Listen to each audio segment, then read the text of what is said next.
Hello children, welcome for today's biology class. So today we are going to learn the chapter Plant Kingdom. The topic going to be covered is classification of plants. The plant kingdom is classified into 5 major groups: algae, bryophytes, pteridophytes, gymnosperms and angiosperms.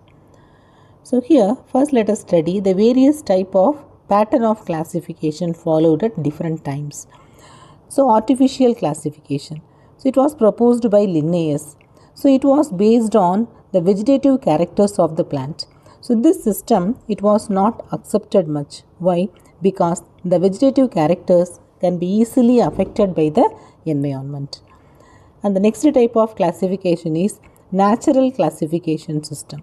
It depends upon the external features, internal features, that is ultrastructure, anatomy, embryology, phytochemistry. So based upon this, this system was working. So for flowering plant, this type of classification, it is given by Bentham and Hooker. Okay, these two scientists together, they proposed this type of classification. Phylogenetic classification system. So it is based on evolutionary relationships between various organisms. This is also acceptable type of classification. Okay, so this indicates that organisms belonging to the same taxa have common ancestor. Next is numerical taxonomy. So this type of the classification, it is carried out by using computers and is based on all the observable characteristics.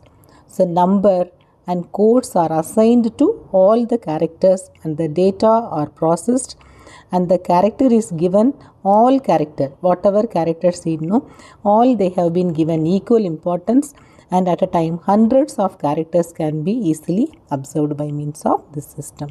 This you call that as numerical taxonomy. Cytotaxonomy, it is based on cytological information like chromosome number, structure, behavior. Okay, so all the cytological information, it has been taken under consideration. Chemotaxonomy, it is based on the chemical constitution of the plant to resolve the confusions.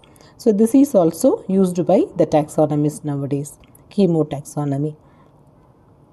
So now let us see the plant classification one by one in detail. So first let us study regarding algae.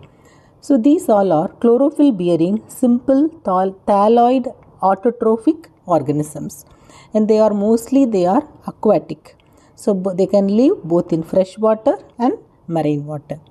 They show wide range of habitats. You can see them upon moist stones, soil, wood. Okay, it can be seen in association with fungi. We studied lichens, and along with animals also. On sloth bear you can see this growth of algae, and the form and size also highly variable. Small algae also there, long algae also there. The size it ranges from microscopic unicellular example is Chlamydomonas, to colonial forms like volvox. So this algae it can be filamentous. Example for filamentous algae, that is Ulothrix and Spirogyra. It can be branched and plant-like. Example, kelp. So can you see varying type of algae? This is volvox. Next is Chlamydomonas. This is Chara. Okay, and here varying type of algae has been given. Laminaria, and this is Fucus. Okay, and red algae it has been given here, and this is Porphyra and Polysiphonia. So varying type of examples of algae. This is the diagram given in your NCERT book, children. This algae, they reproduces by vegetative, asexual and sexual methods. So vegetative propagation is by fragmentation, and asexual reproduction is by production of spores. And the asexually producing spores, you call that as zoospores. The zoospores are flagellated, and on germination it gives rise to new plants. Sexual method is by the fusion of two gametes. These gametes, it can be of similar in size or dissimilar in size. So dissimilar in size, example Chlamydomonas, or non-flagellated but similar in size, example Spirogyra. The reproduction, it can be isogamous or anisogamous. In isogamous, the gametes will be of similar And anisogamous, the gametes, it may be dissimilar. In angiosperms also, same type of dissimilar type of gametes can be observed.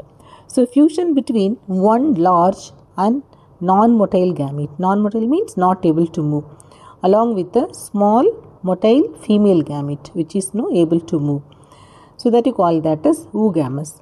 Example for this is volvox and fucus. Means the female gametes are bigger and the male gametes are smaller. So means that type of method you call that as oogamous.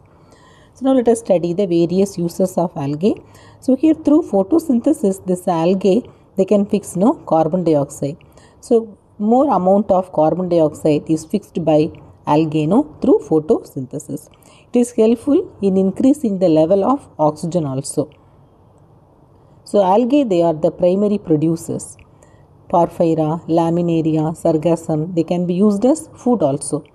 So water holding substances like algin, it is produced by brown algae.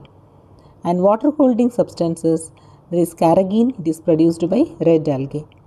Agar agar is obtained from Geladium and Gracilaria, and it can be used for the culture of microbes and preparation of ice creams and jellies. Chlorella and Spirulina, they are unicellular algae, and it can be used as food supplements by space travelers as they are rich in protein. The supplements by space travelers, it can be used as they are rich in protein. As they are rich in protein, it can be used as supplements by the space travelers. These are the various uses of algae. Okay children, so today we are concluding up to this. We'll meet in the next class. Thank you.